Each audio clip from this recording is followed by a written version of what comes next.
Assalamualaikum warahmatullahi wabarakatuh. Kembali lagi di channel Biologi Education.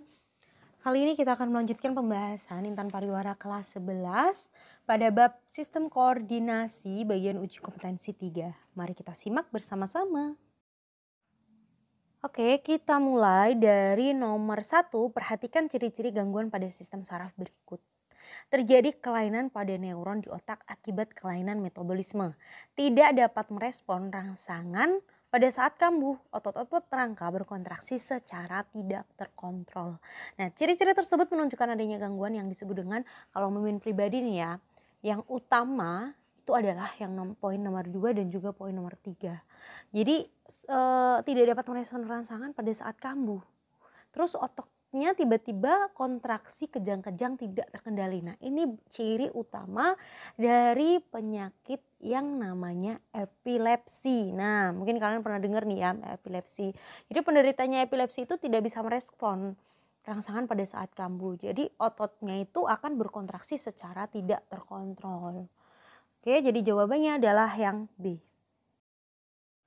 Nomor 2, perhatikan gambar berikut. Gangguan yang dialami oleh pria pada gambar tersebut dikarenakan adanya hipersekresi hormon tertentu yang dihasilkan oleh kelenjar. Jadi di sini bisa kita lihat ya, di gambar ini orangnya tingginya berlebihan ya, melebihi orang normal. Nah, ini disebut dengan gigantisme. Nah, gigantisme itu ditandai dengan pertumbuhannya yang raksasa. Gangguannya biasanya disebabkan oleh adanya kelebihan hormon atau hipersekresi hormon somatotropin ya. Jadi nama hormonnya adalah somatotropin. Ini diproduksi berlebihan. Nah, untuk hormon somatotropin ini dihasilkannya di bagian kelenjar hipofisis. Jadi jawabannya adalah yang B. Nomor 3, seorang pasien berumur 70 tahun. Pasien tersebut mengalami penurunan kemampuan dalam mengingat. Selain itu, pasien tersebut juga kehilangan kemampuan untuk melakukan aktivitas sehari-hari. Berdasarkan ciri-cirinya dapat disimpulkan bahwa pasien tersebut mengalami gangguan yang disebut dengan, gangguan yang dialami oleh penderita tersebut, pasien tersebut itu namanya adalah Alzheimer. Nah, Alzheimer ini pasti kalian tidak asing lagi kan, ini tuh biasanya memang diderita oleh orang-orang yang berada di usia lanjut. Nah, atau biasa mungkin istilahnya yang bisa kita dengar adalah pikun. Nah, ini sama ya. Jadi Alzheimer itu menyerang orang-orang yang biasanya umurnya lebih dari 65 tahun. Kemampuan dalam mengingatnya berkurang, bahkan untuk melakukan aktivitas sehari-hari aja kayak habis makan ya, itu lupa. Udah makan apa belum itu lupa. Jadi habis mereka setelah makan tetap lupa, mereka ngiranya belum makan. Terus kehilangan kemampuan dalam melakukan aktivitas sehari-hari seperti membaca, menulis, dan juga berbicara. Oke, jawabannya adalah yang A. Selanjutnya nomor 4. Seorang pasien mengalami gangguan penglihatan yang disebabkan oleh lensa mata terlalu cembung. Akibatnya objek yang jauh akan terlihat kabur karena bayangannya jatuh di depan retina. Gangguan penglihatan yang dialami oleh pasien tersebut adalah, nah ini lensa matanya terlalu cembung. Akibatnya bayangannya akan jatuh di depan retina. Nah, ini disebut dengan miopi atau rabun jauh. Jadi lensanya kan cembung tuh, objeknya agak kelihatan karena apa? Bayangan bendanya itu jatuhnya di depan retina, harusnya kan tepat di retinanya. Nah, bisa ditolong dengan apa? Dengan kacamata dengan lensa yang maksudnya dengan kacamata lensanya yang cekung atau lensa negatif. Makanya kalau untuk miopi ini itu kan biasanya anak-anak usia muda ya, atau rabun jauh itu biasanya pakai kacamata minus. Nah, ini maksudnya dia miopi minus itu. Yang min itu maksudnya lensanya lensa negatif atau lensa cekung. Kalau kelainannya namanya miopi. Oke, jawabannya adalah yang D.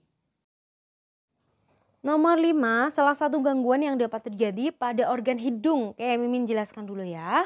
Salah satu gangguan yang ada di hidung, kalau yang di pilihan gandanya ini itu adalah anosmia. Nah, ini gak asing nih anosmia. Soalnya waktu corona kemarin ini sering dibicarakan. Jadi anosmia itu hilangnya atau berkurangnya kemampuan hidung untuk membau. Nah, gangguannya itu terjadi karena berbagai kondisi. Contohnya karena polip, yang menghambat saluran pernapasan atau adanya gangguan saraf yang berasal dari hidung menuju ke otak. Kalau yang pilihan ganda lainnya ada astigmatis, itu gangguan yang terjadi pada organ mata ya. Itu biasanya kita sering nyebutnya silinder, mata silinder ya, itu astigmatis sebenarnya. Kemudian jerawat kan pada kulit tuh. Kalau dysgeusia sama ageusia itu gangguan yang terjadi pada organ lidah. Oke, jadi di sini jawabannya adalah yang E. Lanjut ke nomor 6, apabila bagian yang ditunjuk oleh huruf P kehilangan daya elastisitasnya dapat mengakibatkan penyakit. Nah, untuk bagian yang ditunjuk oleh huruf P ini adalah lensa mata. Nah, jadi kalau lensa mata kehilangan daya elastisitas itu bisa menyebabkan penyakit presbiopi.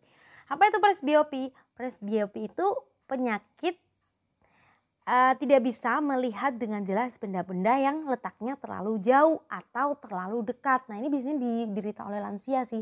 Jadi terlalu jauh juga nggak bisa lihat, terlalu dekat juga tidak bisa melihat ya. Jadi jawabannya adalah yang C, presbiopi.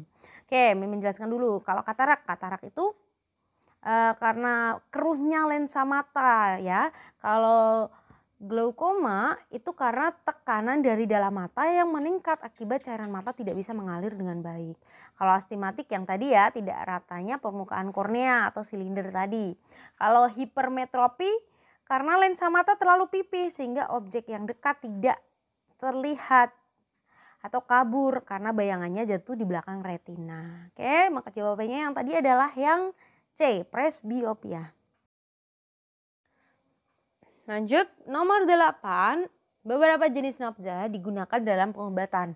Namun jika penggunaannya melebihi dosis dan tanpa pengawasan dokter dapat berakibat buruk bagi kesehatan sistem koordinasi. Salah satunya adalah hilangnya koordinasi tubuh. Peristiwa ini terjadi karena penggunaan nafza yang berlebih tanpa adanya pengawasan dokter itu sangat berbahaya bagi manusia ya. Kenapa? Karena yang pertama, koordinasi tubuh hilang. Terjadi karena dopamin yang berfungsi sebagai neurotransmitter dalam tubuh itu akan berkurang kalau kebanyakan nafza. Kemudian pengaturan saraf terhadap kendali otot gerak dan denyut jantung itu juga akan melemah. Jadi jawabannya di sini terfokus pada dopamin ya. Jawabannya adalah yang A.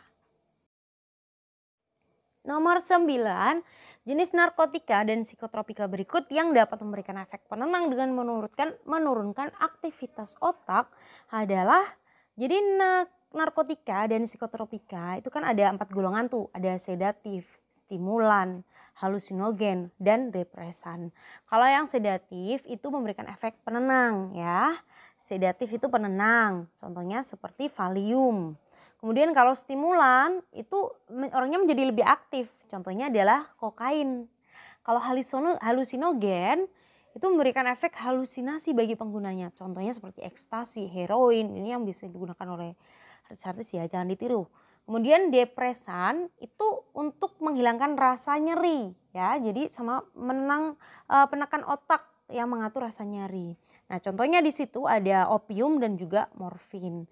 Nah, yang ditanyakan di soal kan penenang berarti sedatif. Jawabannya adalah yang D. Sedatif contohnya tadi Mimin belum sebutkan ya, sedatif itu contohnya Valium dan juga barbiturat ya. Jadi jawabannya adalah yang D, barbituratnya. Nomor 10, marijuana dan ekstasi merupakan golongan obat-obatan yang dapat memberikan efek.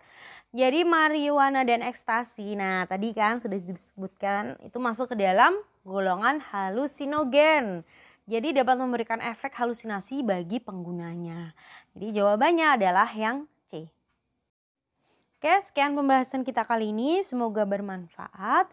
Terima kasih. Wassalamualaikum warahmatullahi wabarakatuh.